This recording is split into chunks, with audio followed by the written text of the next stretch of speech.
नमस्कार। आज मैं आपको एंटी इन्फ्लुएंजा ड्रग्स पढ़ाऊंगा। Influenza is a acute respiratory illness caused by influenza virus.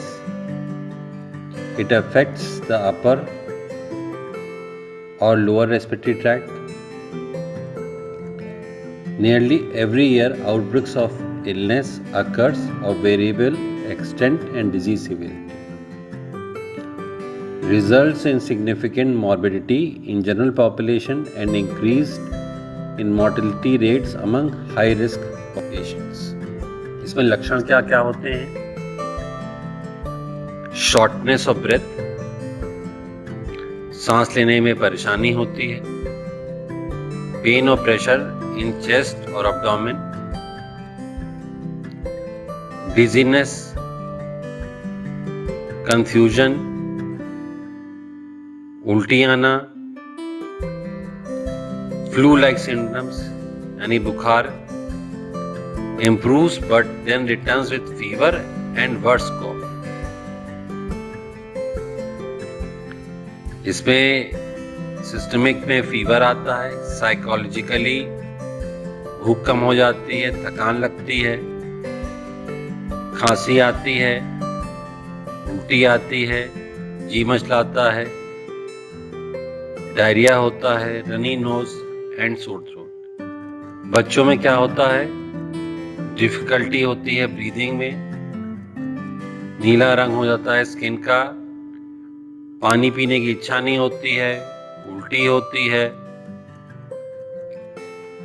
लोगों से बातचीत करने का मन नहीं करता है, चिड़चिड़ापन हो जाता है, बुखार के लक्षण हो जाते हैं। किनमें ज्यादा होता है? बच्चों से 4 साल के बच्चे तक, गर्भवती स्त्री में, 65 साल के ऊपर, जो लंबे समय तक एस्पिरिन पे हैं, या पल्मोनरी या कार्डियोवैस्कुलर सिस्टम जिनमें कम ठीक होता है, या फिर मेटाबॉलिक डिजीज। इसमें बताया गया है कि ये हर साल होता है और इसकी जो लोगों को इफेक्ट करने और जो डिजीज की सेवरिटी हर साल अलग अलग होती है। और ये होता है H1 इन्फ्लुएंजा ए, H1N1 वायरस, जो कि पूरे विश्व में फैलता है। अलग अलग समय होता है, ये 1 से 3 साल के अंतराल पे होता है। अब ये किसकी वजह से होता है? RNA virus of ortho myxoviridae family, influenza A, influenza B and influenza C virus. और क्लिनिकली इंपॉर्टेंट जो ए, बी और सी है, ये एंटीजन जो न्यूक्लियोप्रोटीन का होता है, इन मैट्रिक्स एम प्रोटीन एंटीजन्स को डिनोट करता है। इन्फ्लुएंजा ए वायरस फिर सब डिवाइडेड है सरफेस हीमोग्लोबिन में, इसको H कहते हैं, और न्यूरोएमिनिडेज N को कहते हैं। जो individual strains are designated according to the site of origin. इसमें आप देख सकते हैं इन्फ्लुएंजा ए वायरस, फिर ओरिजिन हुआ कैलिफोर्निया में, आइसोलेट है 07, ईयर ऑफ आइसोलेशन 2009, और सब टाइप है H1N1। जो A है उसके 16 प्रकार हैं और 9 हैं N सब टाइप्स। इसमें H1, H2 और H3 और N1 और N2 जो है, जो मनुष्यों में जो एपिडेमिक्स है उसका कारण बनते हैं। इसी तरह इन्फ्लुएंजा बी और इन्फ्लुएंजा सी वायरस, उनका वर्गीकरण उसी प्रकार हुआ है, लेकिन जैसे ए में वर्गीकरण हुआ, इसमें नहीं। फिर इंट्राट्राइपिक वेरिएशंस इन इन्फ्लुएंजा बी कम होते हैं, सी में नहीं होते। फिर इसमें हीमोग्लूटिन होती है, वहां पर virus binds to salicylic acid cell receptors where neuraminidase degrades the receptor and plays a role in release of virus from infected cell after replication has taken place. ये हीमोग्लूटिन का फंक्शन होता है। कौन कौन सी दवाइयाँ एंटी इन्फ्लुएंजा में रखी जाती हैं? एक है एमेंटाडीन, रिमेंटाडीन, इसको M2 इनहिबिटर्स भी कहते हैं। फिर ओसेल्टामेविर और ज़ेनामेविर, ये न्यूरो इम्यूनिडेज इनहिबिटर्स होते हैं।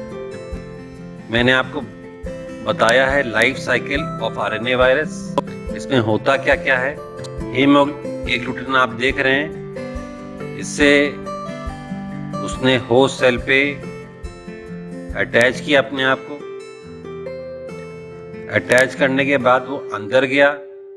अंदर जाने के बाद M2 प्रोटीन होती है वायरस में, उसकी वजह से एसिडिफिकेशन ऑफ वायरस होता है।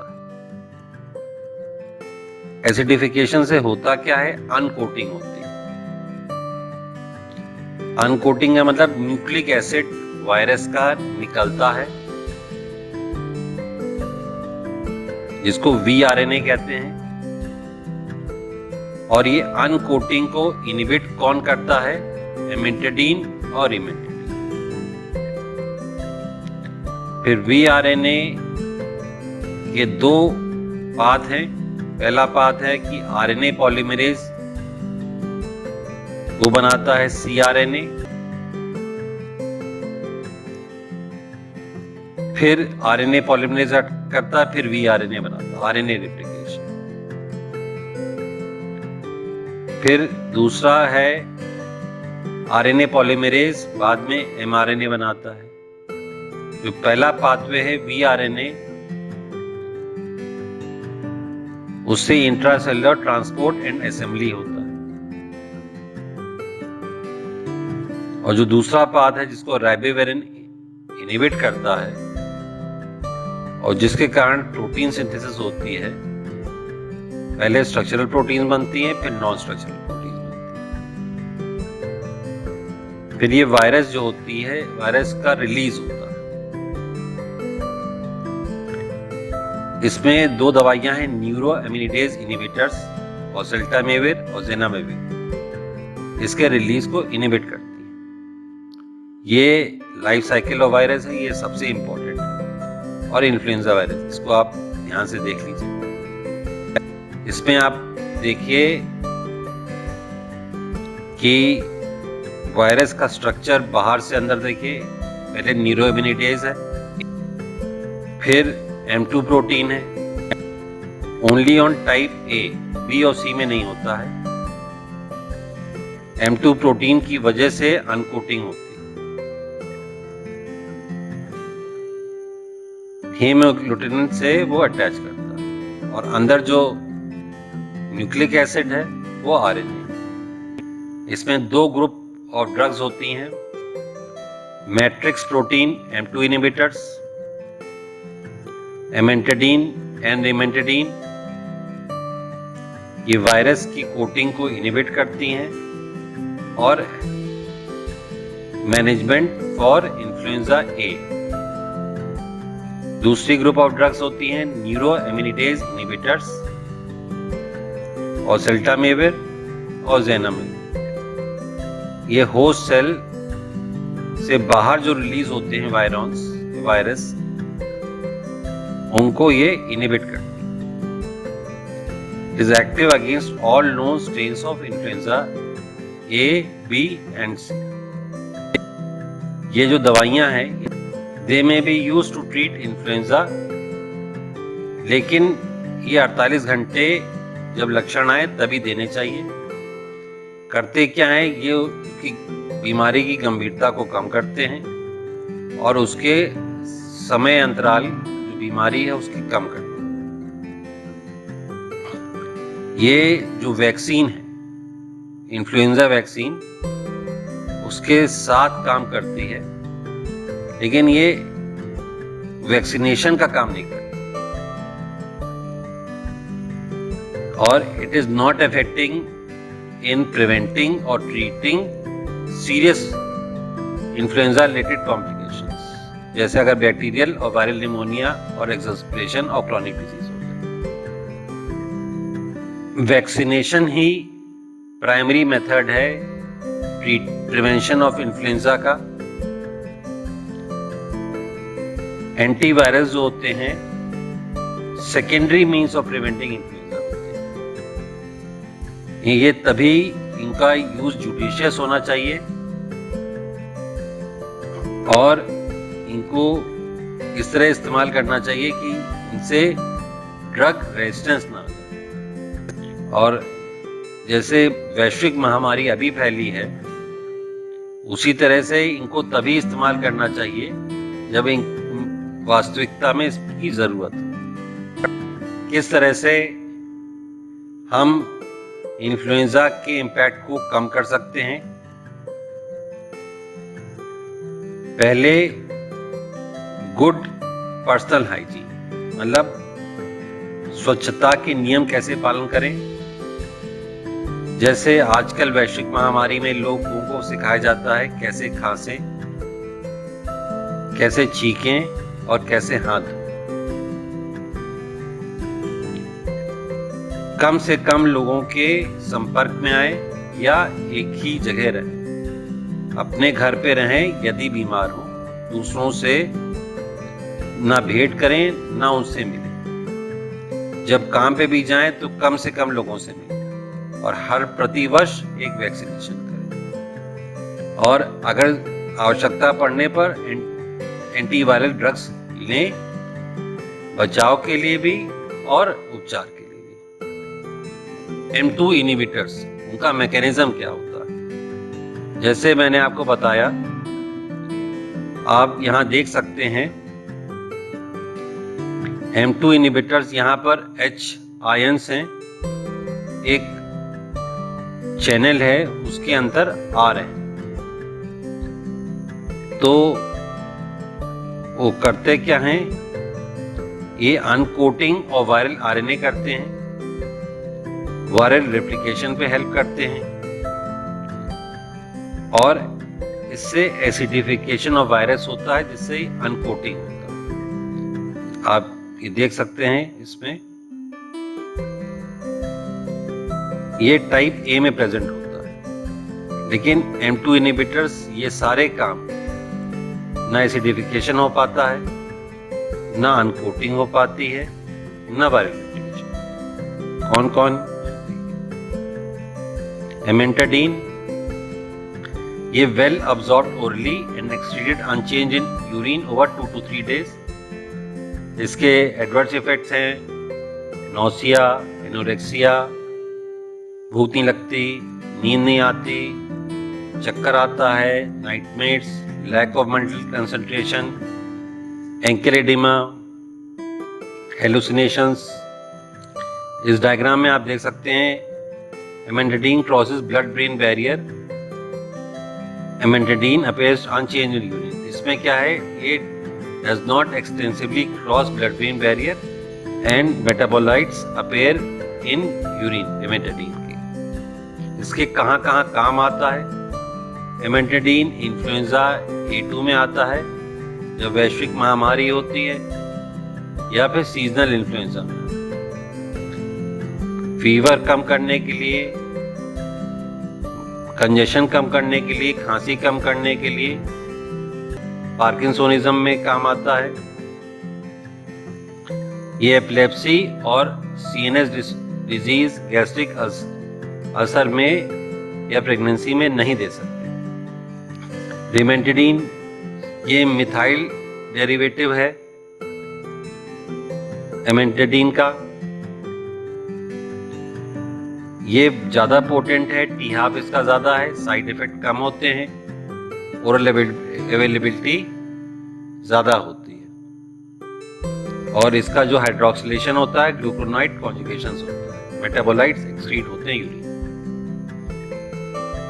दोनों के मोटे साइड इफेक्ट्स हैं, जीआई साइड इफेक्ट्स हैं और सीएनएस साइड इफेक्ट्स। ये आप देख रहे हैं, virus hemagglutinin bites to cellular sialic acid. Hemagglutinin से वायरस और होस्ट में अटैचमेंट होता है, इनगल्फ होता है, अनकोटिंग एंड वायरस रेप्लिकेशन होता है। और ओसेल्टामेविर के बारे में आपको बताऊंगा, फिर डायग्राम के माध्यम से बताऊंगा। आपको पहले बता चुका हूं इनिशियल लाइफ साइकिल में कि ये रिलीज को इनिबिट करती है। Oseltamivir influenza A amantadine sensitive as well as resistant, मतलब एमेंटिडीन जहां पर सेंसिटिव हो या रेजिस्टेंट हो, जैसे H5N1 में या H1N1 में काम करती है, एंड इन्फ्लुएंजा बी। ये एक ऐसा ड्रग है and nearly completely hydrolyzed during absorption in intestine and liver by active form oseltamivir carboxylate। इसका जो एक्टिव मेटाबोलाइट है अनचेंज्ड बाय द किडनी, इसके T-half 6 से 10 घंटे। इसको न्यूरो इम्यूनिडेज एंजाइम को इनिबिट करता है। उससे होता क्या है, जो प्रोजेनी ऑफ वायरस, जो एक इन्फेक्टेड सेल है, उसे बाहर जब निकलता है उसको अलाउ नहीं करता। ये एक तरह का प्रोफाइलैक्सिस है for treatment influenza A, swine flu, bird flu, influenza B. ये वायरस अंदर आया, वायरस बन गया, लेकिन neuraminidase block by neuraminidase inhibitors की वजह से ये वायरस बाहर इन्फेक्टेड सेल से रिलीज नहीं हो पा रहे। ये साइड इफेक्ट क्या है? जीआई साइड इफेक्ट में नौसिया है, पेट में दर्द है, headache, weakness, sadness, diarrhoea, skin reactions. फिर इसी की फैमिली में ज़ेनामेविर है। It acts against influenza A, influenza B. इसमें कम ओरल अवेलेबिलिटी होती है और एस्थमेटिक्स में नहीं दे सकते। ओसेल्टामेविर ओरली देते हैं, ज़ेनामेविर उसको इनहेलेशन के माध्यम से देते हैं और आईवी के माध्यम से। ये न्यूरोइम्यूनिडेज को इनहिबिट करता है। उसमें होता क्या है, doesn't permit release of progeny iris from infected cells, prevents aggregation of newly formed viral particles, allows virus to penetrate the mucus of the respiratory tract। अब हुआ क्या, न्यूरोइम्यूनिडेज इनहिबिटर्स ने काम क्या किया, आपने देखा, उन्होंने एंट्री करी, फिर एंट्री करने के बाद वायरस से वायरस बने, उनका रेप्लिकेशन हुआ। जनरल में वायरस रिलीज हो जाते थे, लेकिन न्यूरोइम्यूनिडेज इनहिबिटर जो है, जो सेल अटैच रहा उस वायरस से, उसने आगे उनको बढ़ने नहीं दिया। और कोई भी हीमोग्लूटिनिन हो, कोई भी न्यूरोइम्यूनिडेज हो, ये हर एक पे काम करते हैं। Influenza carrying all non hemoglobin and neuraminidase subtypes. Zanamivir और ओसेल्टामेविर में कंपैरिजन दिखाया गया है। एक 1980 में इजाद हुई ड्रग है, एक 1996। दोनों में थोड़ा सा डिफरेंस दिखाया गया, दोनों ए और बी में एक्ट करती हैं। एक ज़ेनामेविर ओरल इनहेलेशन और पाउडर है, एक ओरल कैप्सूल और लिक्विड सस्पेंशन है। दोनों ट्रीटमेंट और प्रोफाइलैक्सिस में काम करते हैं। इस स्लाइड में डोजेस के साथ बता रखा है। ओसेल्टामेविर ट्रीटमेंट और प्रोफाइलैक्सिस में चिल्ड्रन में हो लेस देन 15 मिलीग्राम kg हो 30 मिलीग्राम BD, फिर depending upon kg BD milligram dose बढ़ती जाती है। 13 से 64 एज ग्रुप में 75 मिलीग्राम BD है, both in treatment and prophylaxis. और ट्रीटमेंट में BD है, प्रोफाइलैक्सिस में OD है इन 13 to 64 एंड ग्रेटर देन 65 में सेम BD है और उसमें OD। ज़ेनामेविर में ट्रीटमेंट एंड प्रोफाइलैक्सिस में आप देख सकते हैं 10 मिलीग्राम BD है, प्रोफाइलैक्सिस में 10 मिलीग्राम OD है और 13 to 64 और ग्रेटर देन 65 ईयर्स में सेम रूल फॉलो हो रहा है जैसे ट्रीटमेंट ऑफ प्रोफाइलैक्सिस में चिल्ड्रन लेस देन 12 ईयर्स। इमेंटेडीन में आप देख रहे हैं चिल्ड्रन ट्रीटमेंट ऑफ प्रोफाइलैक्सिस में अगर एज 1 से 9 साल है तो 5 milligram per kg into divided dose up to 150 milligram per day और 13 to 64 100 मिलीग्राम BD है और अगर 65 साल के ऊपर हैं तो less than 100 milligram per day. Prophylaxis में 1 to 9 5 milligram per kg into divided dose up to 150 milligram per day और अगर 13 से 64 साल है तो एज 10 के ऊपर 100 मिलीग्राम BD, इसमें 100 मिलीग्राम BD। इमेंटेडीन में डोज दे रखी है, डोज आप याद ना करें लेकिन ब्रॉड देख लें कि दोनों दी जाती हैं, M2 इनहिबिटर्स और न्यूरोमिनेटेज। उसमें है कि कैसे इन्फ्लुएंजा पूरे संसार में इफेक्ट करता है, CDC की है। इसका एक और भी कारण है आपको बताने का है कि जो आजकल पेंडेमिक फैला हुआ है उसके संदर्भ में बताना चाहूँगा मैं। इसके बाद लोगों से सोशल डिस्टेंस मेंटेन करें, घर पे रहें जब बीमार हों, work from home, study from home, हमेशा हाथ धोते रहें, अपनी आँख, नाक और मुंह को कम से कम छुएं या बिल्कुल ना छुएं। पानी अधिक मात्रा में खाएं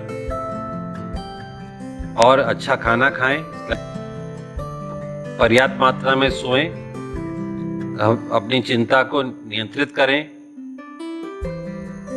और दवाइयाँ खाएं। जैसे हाथ धोने के जो तरीके हैं उनको फॉलो करें, पहले सीधा, फिर उल्टा, फिर आपको नाखून, फिर आपकी कलाई, फिर इस तरह से अपने हाथ धोएं। हमेशा इसमें फेस मास्क पहनते रहें। आइडियल है ट्रिपल लेयर मास्क पहने 6 से 8 घंटे पे। फिर जो N95 मास्क है उसको रेस्पिरेटर कहते हैं, जिनको बीमारी है, जिनको नई बीमारी है वो पहने जिससे इन्फेक्शन स्प्रेड ना हो। इसमें वैक्सीनेशंस के रोल हैं, इसमें आप हर साल एनुअल वैक्सीन लगा सकते हैं। इसके साथ thank you for your patience.